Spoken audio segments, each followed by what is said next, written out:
After Dior and Calvin Klein, now Chanel, is Jungkook the luxury industry's most powerful secret weapon? What happens when one name begins to move not just charts, not just fandoms, but the invisible balance of power inside the world's most guarded luxury houses? And why does the fashion industry suddenly feel nervous, competitive, almost desperate every time Jungkook steps into a new brand universe? Because after Dior, after Calvin Klein, now Chanel has entered the conversation. And this time, the implications feel bigger than fashion, bigger than endorsements, and far more dangerous for the industry's old hierarchy. This is not just about a video. This is not just about a magazine cover. This is not even just about Jungkook wearing luxury. This is about why global fashion houses are quietly circling one name, why insiders are whispering about a Jungkook effect they cannot control, and why Chanel, arguably the most untouchable symbol of fashion prestige, may have just made its most strategic move in decades. And the question no one in the industry wants to answer out loud is simple, yet explosive. Is Jungkook no longer a brand ambassador, but the weapon luxury houses deploy when they want to dominate culture itself? On January 2nd, 2026, Elle Korea released a short video that instantly felt longer than its actual 45 seconds. Shot in Paris, wrapped in vintage blur, soaked in soft transitions and quiet intensity, the video did not scream luxury. It whispered it. Jungkook appeared not as a pop idol, not even as a celebrity, but as a moving presence drifting through the city's icons, the Eiffel Tower, classical statues, historic interiors, while Chanel's perfume bottles, Coco Chanel imagery, and brand heritage floated around him like fragments of memory. It was subtle. It was restrained. And that was precisely why it shook the internet. Elle Korea described it as Paris through Jungkook's eyes and everything about Chanel perfume, calling it a meeting of two icons that resonate beyond time. But fans immediately sensed something else. This did not feel like a simple editorial collaboration. It felt like a statement, a signal, a carefully constructed preview of something far larger. Why would Chanel, a brand famous for guarding its image with near-religious strictness, allow Jungkook to reinterpret its identity through his own emotional lens? And why now? The answer lies in history, a history that luxury brands know all too well. When Jungkook aligns with a brand, numbers follow. Engagement follows. Cultural relevance follows. But more importantly, something less measurable happens. The brand stops feeling distant. It stops feeling inherited. It stops belonging only to elite fashion circles and suddenly becomes emotionally accessible to a new global generation without losing prestige. That transformation is what every luxury house wants and what almost none can achieve. Dior learned it. Calvin Klein felt it. And now Chanel appears ready to test it. Industry analysts have quietly tracked what fans loudly call the Jungkook effect. It is not just sales spikes or social media impressions. It is narrative dominance. When Jungkook is associated with a brand, the conversation shifts from product to presence. The brand becomes part of a story, not the other way around. And in today's attention economy, story is power. This is why speculation around Jungkook becoming a global ambassador for Chanel Beauty has intensified. It is not coming from nowhere. In previous interviews, Jungkook has casually mentioned Chanel as his favorite perfume.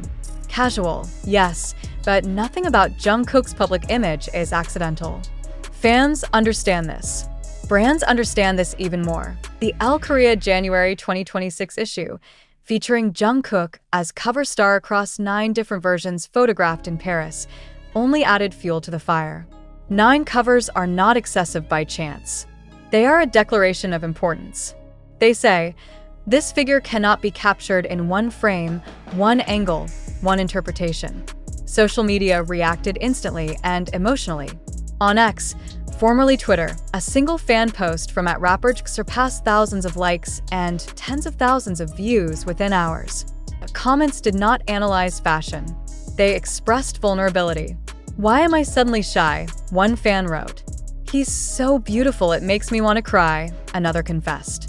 Words like ethereal, unreal, and mesmerizing, repeated across languages and cultures, This emotional response is exactly what luxury brands crave and fear at the same time. Emotion creates loyalty. Emotion creates obsession. But emotion also shifts control from brand to individual, and that is where Jungkook becomes dangerous. Unlike traditional luxury ambassadors who fit into a brand's existing mythology, Jungkook brings his own. He is not borrowing Chanel's legacy. Chanel is momentarily stepping into his narrative. That inversion changes everything.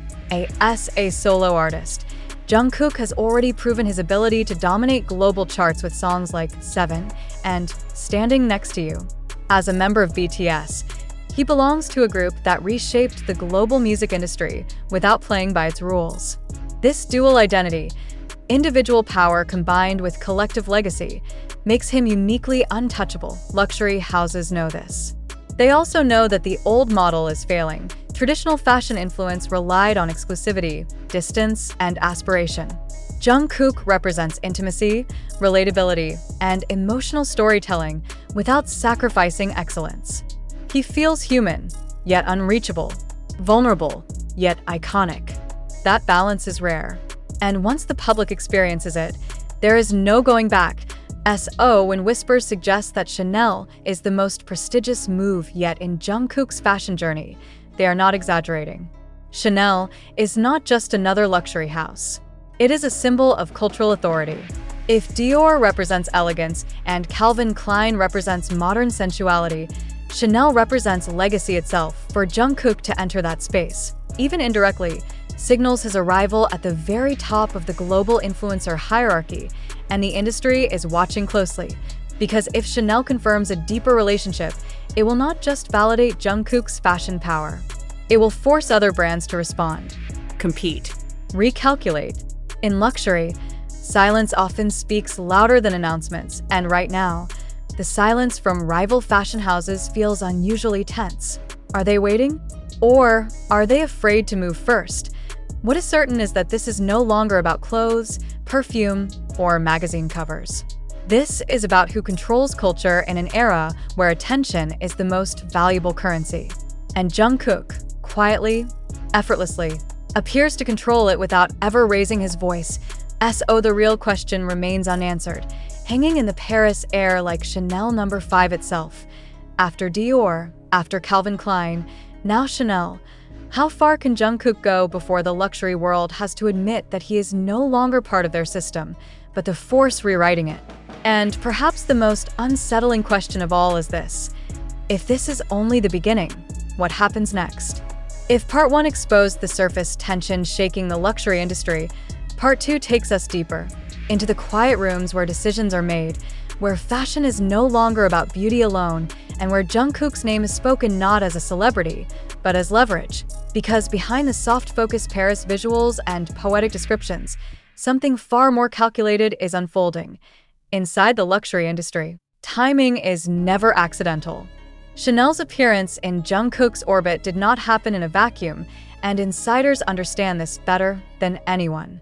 When a house as historically guarded as Chanel allows its identity to be refracted through the emotional lens of a global pop figure, it signals that traditional rules are being rewritten. Slowly, carefully, but unmistakably. For decades, Chanel has thrived on continuity. The brand survived wars, cultural revolutions, and generational shifts by maintaining a firm grip on its narrative. It did not chase trends. Trends came to it. It did not need to borrow relevance. It defined it. That is precisely why Jungkook's presence feels seismic. Chanel does not collaborate to experiment. Chanel collaborates when it is confident the person entering its world can carry its legacy without diluting it. And this is where Jungkook stands apart from every other global influencer. Unlike typical brand ambassadors whose power is confined to visuals and short-term campaigns, Jungkook operates at the level of cultural symbolism. He does not simply wear a brand. He absorbs it into his identity, and in doing so, reflects it back to millions of people who trust him emotionally. This trust is not transactional. It is built over years of artistic sincerity, vulnerability, and consistency. Luxury executives know this. They study it. They fear it, because emotional trust is something money cannot buy, but once transferred, it becomes unstoppable. When Jungkook moves, audiences do not ask whether it is fashionable. They ask why it feels meaningful. That subtle shift in perception transforms luxury from aspiration into connection. And in a world oversaturated with visuals, connection is the rarest commodity of all. This is why discussions surrounding Jungkook's position in fashion are no longer framed around endorsements. Inside industry circles, the language has changed. The word asset appears more frequently. So does anchor. And increasingly, one phrase surfaces again and again: strategic inevitability. In other words, brands are no longer asking whether they should align with Jungkook. They're asking whether they can afford not to. Dior experienced this shift early. When Jungkook entered the Dior ecosystem, engagement metrics did not just spike, they stabilized. That distinction matters. A spike is temporary. Stability means sustained attention. Calvin Klein followed, tapping into Jungkook's ability to balance masculinity, vulnerability, and modern sensuality without alienating global audiences. Chanel, however, represents a different battlefield entirely. If Dior and Calvin Klein tested Jungkook's power in fashion, Chanel tests his authority and legacy, and the early signs suggest that he passed without effort. The Al Korea collaboration did not feel promotional. It felt introspective. The vintage blur, the quiet pacing, the dreamlike transitions, all of it suggested confidence. Chanel did not need to announce itself. Jungkook's presence alone was enough to frame the narrative. This restraint is classic Chanel. But the emotional warmth was unmistakably Jungkook. That fusion is what unsettled the industry, because when two icons meet on equal footing, the outcome is not additive, it is exponential. Fans sensed it immediately. Their reactions were not about styling or branding. They were about feeling seen, moved, disarmed. When fans say Jungkook looks ethereal, they are not describing aesthetics alone. They are describing a state of emotional suspension, a moment where the distance between icon and individual collapses. Luxury brands rarely allow that collapse. It threatens exclusivity. Yet paradoxically, Jungkook's presence does not cheapen exclusivity. It redefines it. He does not make luxury common. He makes it intimate. And intimacy, when paired with prestige, is a dangerous combination. This is why speculation around Jungkook as Chanel Beauty's global ambassador refuses to die down.